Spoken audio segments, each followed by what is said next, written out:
कि आंसू का उपहार महागुरु आज चढ़ाने आया हूँ।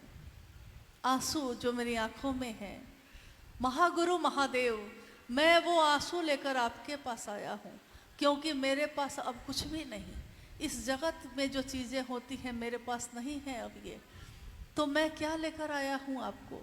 वो महादेव से कहता है कि मैं लाना चाहता था आपके लिए उपहार, कुछ और अब मेरे पास है नहीं, तो आंसू का उपहार महागुरु आज चढ़ाने आया हूँ। आज निराशा के फूलों का हार चढ़ाने आया हूँ। आंसू की है प्यास तुम्हें, हे महादेव, क्या हम सभी शिव कैसे से रोएंगे तब तुम हमारी मदद करोगे, तब अपने काम को बढ़ाने में अपनी मदद करोगे। आंसू की है प्यास तुम्हें, क्या प्यास है आंसू की, लो प्यास बुझाने आया हूँ। आंसू का उपहार महागुरु आज चढ़ाने आया हूँ। अब आंसू भी बह रहे हैं, बह ही जा रहे हैं, आंसू भी खत्म हो गए, अब क्या करूँ। आंसू की है प्यास, लेकिन आंसू भी खत्म हो गए, अब क्या करूँ। अब तो आंसू भी न रहेंगे, क्या तुम पे वारूंगा मैं। अब तो मेरे पास ये आंसू भी अब खत्म हो रहे हैं, आंखों से बहते बहते ये आंसू भी खत्म हो जाते हैं, आंखें सूख जाती हैं। कोई विरह, कोई पीड़ा जब मन में उठती है तो शुरू में कुछ दिन तक देखिएगा कि आंसू बहते रहते हैं, लेकिन वो पीड़ा सघन बन जाती है, गहरी बैठ जाती है, हटती ही नहीं दिल से, चाहे वो महादेव के लिए हो, चाहे वो साहब दीदी के लिए हो। तो हम कहते हैं कि अब तो आंसू भी न रहेंगे, क्या तुम पर वारूंगा मैं। अब तो किसको सर्व, किसको अपना सब कुछ कहूंगा मैं। उठता है विश्वास तुम पर भी, तुमसे भी, क्योंकि सब जगह से निराश हो रहा हूँ, टूट रहा हूँ, तो तुम पर से भी विश्वास उठ जाता है। महादेव तुम हो कि नहीं, महादेव तुम विश्वास करते हो कि नहीं, महादेव तुम मदद करते हो कि नहीं। उठता है विश्वास तुमसे भी, लेकिन फिर सोचता हूँ किस पे विश्वास करूँगा मैं। तुमसे भी जब विश्वास उठ जाएगा तो अब किस पे विश्वास करूं मैं, क्योंकि अब तो कोई नहीं है तुम्हारे सिवा। इसलिए अब चाहे मदद करो या ना करो, अब विश्वास उठे या ना उठे, तुम ही रहोगे शिष्य की दुनिया में और कोई नहीं आएगा। लोग आएंगे, लोग जाएंगे, मेरे इस जीवन का क्या है, आपके इस जीवन का क्या है। कितने लोग मिले, कितने लोग चले गए, कितने तारे उगे इस धरती पे, इस आकाश में, और कितने तारे आकाश से टूट टूट कर गिर गए। लेकिन आकाश कभी शोक नहीं मनाता, आकाश कभी गम नहीं करता कि किसने मेरा साथ छोड़ा और किसने साथ पकड़ा। चलने वाला आंधियों में भी चलता है, अपने गुरु के विश्वास पे चलता है, और गुरु की दया कांटों को फूल में बदलती है। कैसे बदलती है, ये आध्यात्मिक ऊर्जा कैसे काम करती है। हम तो कहानी सुनते हैं कि मीरा को उसके ही देवर ने जहर दे दिया, क्योंकि महल की प्रतिष्ठा जा रही थी, गलियों में घूम रही थी वो। तो महल की रानी गलियों में जब घूमने लगी तो घर की प्रतिष्ठा जा रही थी, जहर का प्याला दे दिया। प्याले में क्या था, जहर। पिया तो क्या पिया, जहर, लेकिन उसके मन पे इस जहर का तो कोई असर नहीं था। तो वो जहर पीकर भी अमृत बना रहा, वो जहर पी भी गई तो अमृत बना रहा। तो दुनिया जहर देती है और महादेव की दया उसको अमृत बनाती है। दुनिया आपको गिराना चाहती है और महादेव की दया हाथ बढ़ाकर आपको अपने साथ लेकर चलती है। और किसका साथ चाहिए आपको। साहब ने तो कहा कि आओ चले शिव की ओर, आओ। उन्होंने नहीं कहा कि जाओ, उन्होंने कहा आओ, मेरे साथ आओ। और जब आपको उनका साथ मिला है, अब किसकी ज़रूरत है। तो अब जो आए शिव का शिष्य बनकर झुकिए। झुकना जो सीखता है महादेव के लिए, दुनिया उसके सामने झुकती है। झुकिए महादेव के लिए, चाहे वो महादेव का नंदी है, झुकिए। महादेव का है ना, वो सांप है, वो महादेव का है, लेकिन याद रखिएगा सड़क का सांप नहीं, तो झुकिए, क्योंकि आप महादेव के लिए झुकते हैं, आप किसी व्यक्ति के लिए नहीं। साहब ने कहा कि आप प्रणाम करते हैं किसी को, एक प्रणाम और अनेक परिणाम। ये वाक्य उन्होंने कहा तो हम लोगों ने उसके बैनर बनवा दिए, पोस्टर लगवा दिए कि एक प्रणाम के अनेक परिणाम होते हैं। क्योंकि एक प्रणाम जो आप करते हैं किसी को और उसके मन को शिव की तरफ लेकर चले जाते हैं, ये मामूली बात नहीं है। आप झुके हैं ना, प्रणाम करने के लिए झुके हैं आप किसी के आगे, आप उसके लिए नहीं झुके, आप अपने महादेव के लिए झुके। और इसमें मुझको या आपको, किसी भी शिव शिष्य को कोई लज्जा नहीं, हम अपने महादेव के लिए झुके हैं, झुके रहेंगे। आप भी शिव का शिष्य बनेंगे तो समझेंगे कि झुकने में क्या आनंद है। झुकने में कोई पीड़ा नहीं, झुकने में आनंद है। लोगों के लिए हित सोचने में कोई दुख नहीं, इसमें आनंद है, सुख है। क्योंकि जो आप दूसरे को दीजिएगा, इस काल का, इस समय का, इस दुनिया का ये विधान है कि जो दूसरे को दीजिएगा वही आपको वापस मिलेगा। मिलता है कि नहीं मिलता है? आपने दूसरे को पीड़ा दी है, आप सुख की नींद नहीं सो सकते।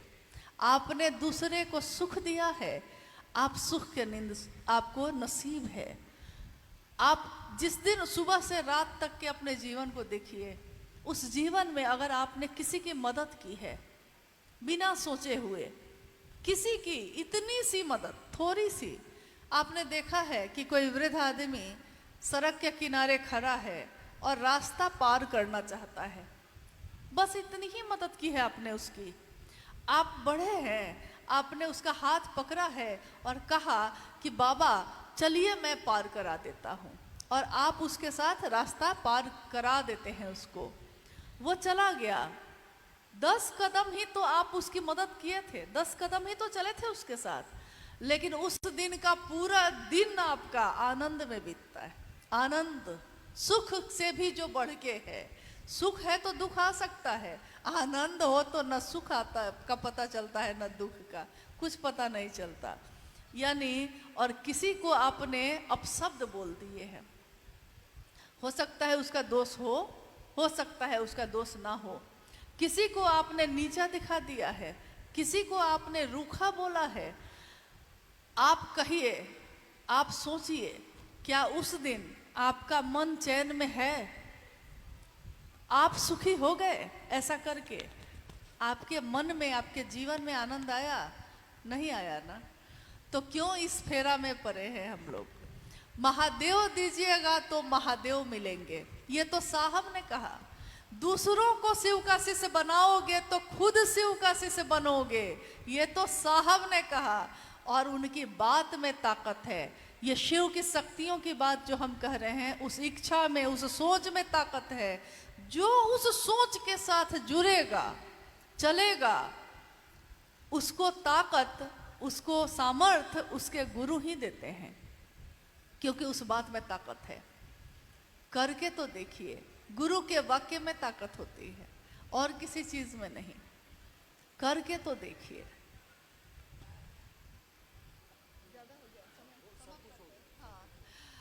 हाँ, इन्होंने कहा कि सब कुछ हो गया, सही बात है। और क्या कहे, इससे ज्यादा क्या है कहने को? महादेव को पुकारिए और उनका, कहते हैं ना, ले ले भभूत भव की। भव की मतलब भाव की, शिव भाव की। हम भभूत लगाने जाते हैं किस चीज की? अगरबत्ती जला है तो उसका भभूत लगाएंगे, नहीं दिया जला है तो उसका काला टीका लगाने जाएंगे, कि सोचते हैं कि शुभ होगा, कल्याण होगा। और साहब कहते हैं कि ले ले भभूत भव की, माथा उछाल कर, माथा को ऊंचा करो, उछालो, महादेव तुम्हारे गुरु हैं। और भव की यानी भाव की, उस भाव की भभूत अपने माथे पे लगा लो। भाव का भभूत, अगरबत्ती का, दिया का नहीं, भाव का ही भभूत लगा लो। भाव, हाँ, ले ले भभूत भव की, माथा उछाल कर। मत सोच क्या खता है, मत सोचिए हमसे क्या गलती हुई, क्या हुआ, हम क्या किए, क्यों हुआ। वो आदमी क्यों हमको ऐसे बोला, पहले हमको अच्छा समझता था, अब खराब क्यों सोचने लगा, हम दुखी हो रहे हैं, पागल हो रहे हैं, क्यों हो रहे हैं? मत सोचिए क्या खता है, मत सोच क्या खता है, खतावार होंगे शंभु। खतावार कोई होगा ना, शंभु होंगे, क्योंकि उन्होंने ही चाहा होगा। उनकी चाहत हमेशा अच्छे के लिए होती है। जब हम किसी व्यक्ति से जुड़ने लगते हैं ना, तो महादेव झटका देते हैं, हटो, ज्यादा उससे क्यों जुड़ गए, मेरी तरफ जुड़ना था ना, जुड़ना तो था महादेव से, व्यक्ति से क्यों जुड़ गए? तो झटका वही देते हैं। उस समय हमको समझ में नहीं आता, हमको दुख होता है, लेकिन फिर लगता है कुछ दिन के बाद, ये तो मेरे भले के लिए किया था गुरु ने। इसलिए गुरु कुम्हार शिष्य कुंभ है, गढ़ी गढ़ी काटे खोट। यानी गुरु जो है वो कुम्हार हैं, हम क्या है, मिट्टी का ढेला ही तो है। जैसी आकृति वो गुरु बनाना चाहते हैं वैसी वो बना देते हैं, और वैसी बन के हम सामने दिखते हैं। अब आपको जैसा महादेव ने बनाया है, अगर महादेव ने महादेव ही बना दिया है तो आगे बढ़िए, महादेव की दया लीजिए और महादेव के काम को बढ़ाने में दूसरों की मदद करिए। आपके अगल बगल में बहुत ऐसी जगह है जहाँ शिव शिष्टता का दिया नहीं जला। आपके टाटा के इस पूर्वी सिंहभूम के एक तरफ में उड़ीसा का मयूरभंज है, एक तरफ में बंगाल का वीरभूम है। बहुत ऐसी जगह है जहाँ अभी तक शिव शिष्टता की बात नहीं पहुँची। आपके लिए नज़दीक है। आग्रह है आप सभी से, अपने जिला को भी देखिए और थोड़ा बाहर निकलिए, इससे बहुत चीज़ें ठीक होती हैं। काम होता है तो शैतान आता है दिमाग में, नहीं आता है। काम करने वाले के दिमाग कभी खराब नहीं होता, वो ठीक रहता है हमेशा। तो हम लोग अपने गुरु के काम को बढ़ाएं। हम सभी का जीवन महादेव की दया से, साहब दीदी के आशीर्वाद से सुखमय हो, शिवमय हो, इसी की कामना इस संगोष्ठी में उपस्थित आप सभी के लिए और अपने लिए भी करती हूँ। महादेव की दया बनी रहे, हम साहब दीदी के संकल्प पे बढ़ सकें, थोड़ा भी कर सकें, चाहे ज़्यादा न कर सकें, इसी की कामना है। बस आप सभी के चरणों में प्रणाम है। आप सबको मेरा प्रणाम।